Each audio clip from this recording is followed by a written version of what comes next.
What's up, family? What is up? What is up? I'm in this rush hour. Yes, I am on this Uber clock. As you can see all these red lights shining in my face, matching my hat.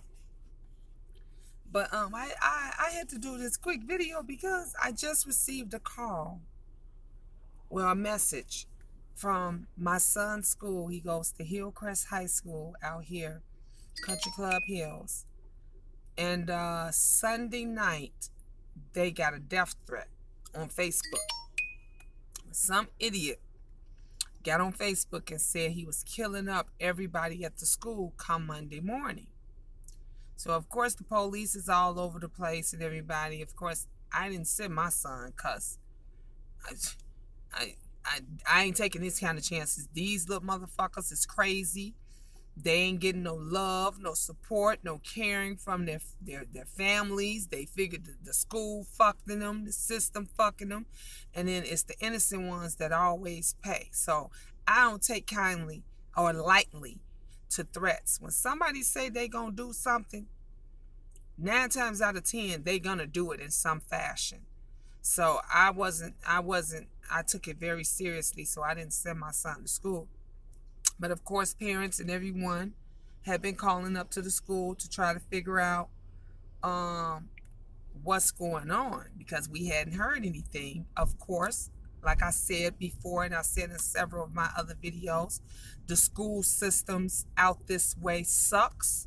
They don't give a damn about the kids.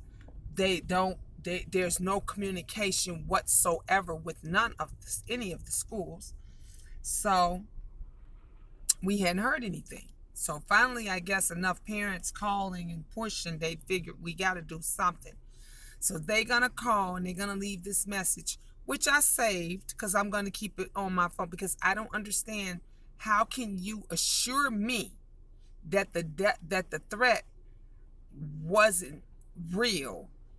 And how can you assure me that nothing's going to happen to my kid at school? Where the fuck you get that from?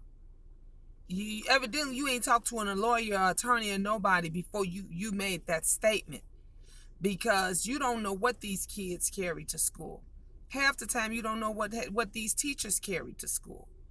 And to say that we can assure you that the threats wasn't real, and we can assure you that our school is safe and that your children are safe here, is fucking bullshit. Fucking bullshit. These fucking schools are ridiculous. They don't give a damn about the children. They don't give a, they damn sure don't give a damn about the parents. And it's a shame that you got to hunt them down to try to get some information on what's going on, because you're worried and concerned about your child. Then my second thing with Meadowview Elementary, which is where Angel goes. One of the twins gets his braces tomorrow. Angel, I've been going back and forth with this school about Angel's bus, because they discontinued the bus service this year. And they're going to say Angel's a walker because now she's 0.2 miles less away from the school. So we stay 1.3 miles. They say you have to be 1.5 miles. So that leaves 0.2 miles that I'm disputing them for a bus for Angel. So therefore, when I have appointments like I have tomorrow with Little Farron, which could take, the dentist said it could take all day. You don't know if it's going to be complications. We don't know how he's going to act or whatever. They just said be prepared to be there all day. Okay, that's fine. But Angel has to be picked up at 2:30. Who's going to pick her up? There's no one there to pick her up. She can't walk. I'm not going to have a 10-year-old. My baby's 10 years old. She's by herself. There's no way. Around 3 o'clock, it starts to get dark. There's no way I'm going to have my 10-year-old baby walking 1.3 miles home by herself. It'd be different if she had her brothers with her or something. I could say, oh, you know, they all can walk home together. All 3 of them, 4 of them can walk home together because she has her brothers. But she don't. They all go to different schools. It's 3 different schools. So there's no way I'm going to risk having her walk home by herself. So now Angel misses another day out of school.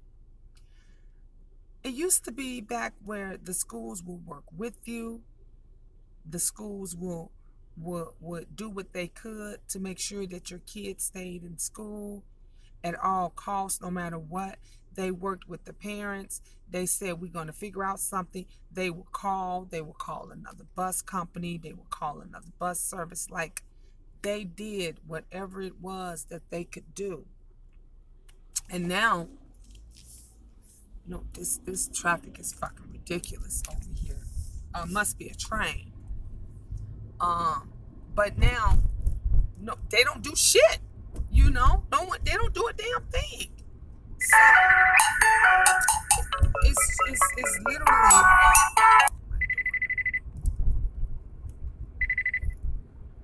Everybody wants to call. When I try to call them, nobody answers. Now everybody wants to call me. But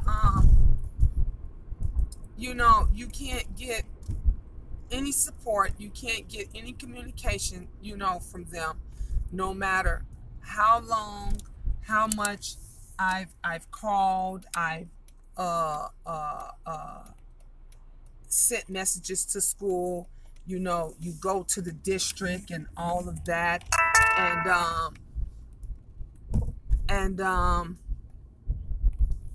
you get nowhere. You just don't get anywhere. Sorry for the darkness. I'm going down this dark street. You know, you literally gets nowhere with anybody.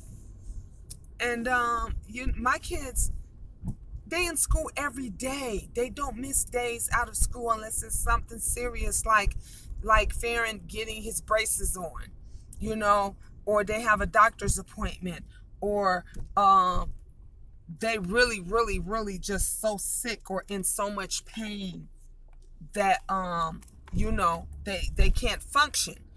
Other than that, I sent them to school. Hell, I sent Benjamin to school one day. I thought he was faking sick. I was like, oh no, buddy, get your ass up. You getting out of here.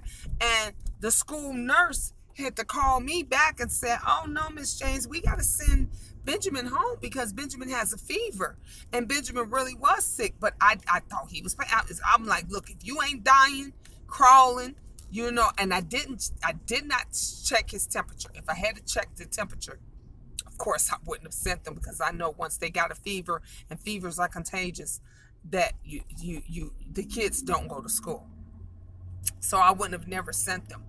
But Benjamin was like, he joked about it. He was okay. And he was just like, Ma, see, I told you I was sick.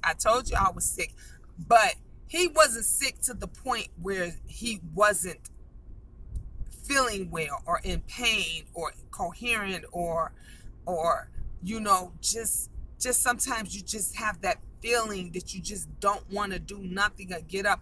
It wasn't anything like that. Yeah, he came down with a fever. The kids, my granddaughter had a cold, and I believe he probably caught it from her because everybody was catching her cold, and then he developed a fever out of that or whatever. But unless it's something as serious as that, they're going to school, you know, and it's a shame that you can't get nowhere with these schools. You can't get anywhere when you're trying to find out what is going on with your child.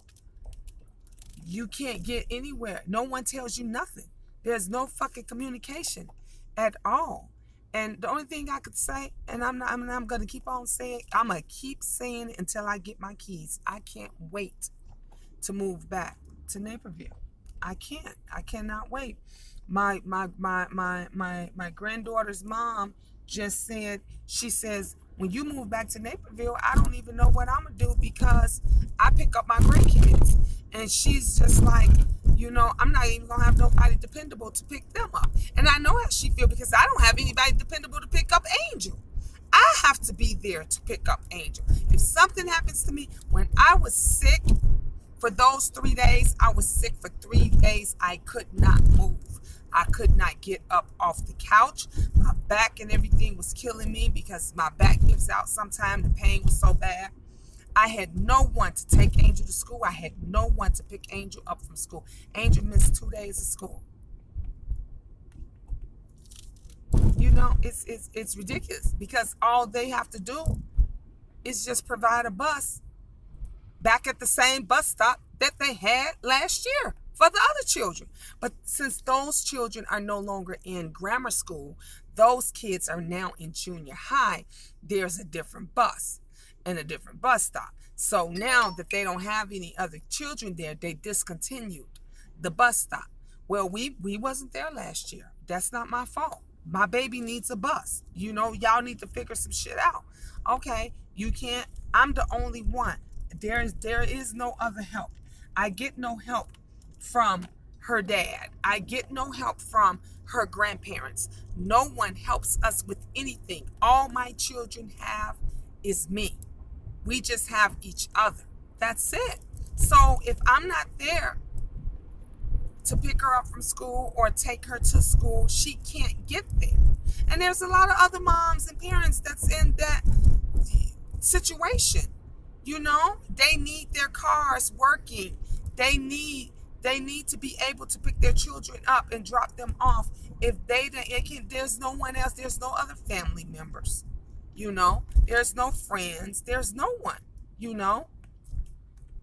Now, you can't depend on other people to do stuff for you, to go and get your kid, to drop them kids off. Honey, you cannot depend on that. You can't. You cannot depend on that. And I don't depend on nobody. I depend on myself and God. That's it, to get it through. And so this is, you know, this is what it is. But these schools fucking need to do better. Communicate with the families. Let us fucking know what's going on. You know, our kid get hurt, something happens at the school, we the last person to know. Everybody knows before us. And the kids gonna post it. The second the second they get something on film, my son said since he's been at that school, he's only been at that school a couple of months. Since he's been at that school, he said, Ma, I think about 6 fights then broke out. He's like, first it was these girls, then it was these guys, and everybody was videotaping it and taping it on their phones, and it was just all over the place. I'm like, wow, Benjamin, police is, you know, up at the school. They're all over the place. So it's a shame. It's, you know, it's fucked up for a kid that comes from a great school. They went to one. Neuqua Valley is one of the top schools in the country. And to come to this, to go from that to come to this, can't even function right. They don't even want to be. Farron says, I want to go back to Naperville. I don't like this school. He hates his school, but he's dealing with it because he knows he has to go. So, you know, I can't wait. I cannot wait to, you know, pack up and, you know, and go back. And that doesn't change how I feel and everything that, you know, what I want to do as far as trying to help get the community center and all of that out here. It does not change that.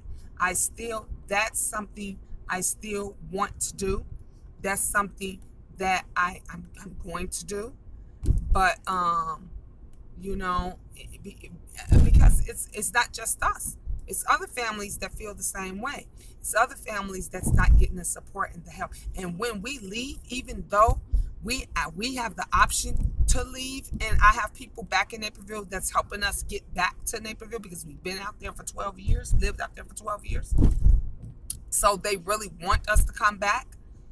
There's people that can't leave and can't go someplace better. They have to stay where they are. And so they should get the help and support and encouragement and answers that they need for everything that they're going through. You know, they should get that. And it's a shame that, you know, that when they don't get that, when they can't get that, you know, that it's fucked up.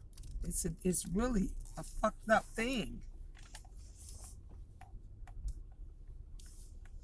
So yeah, I'm you know, gonna focus on my nonprofit, and I want to be able to help a lot of families. I want to be able to definitely try to get help and support for these families that's homeless and out here, because they need it. And we got to pull together, and we have to do the right thing. It's it's stressful. It's stressful when you have nowhere to go and you don't have anyone to turn to. I've been there, you know. So leave me a comment. Please share, subscribe. Please subscribe. 2 thumbs up.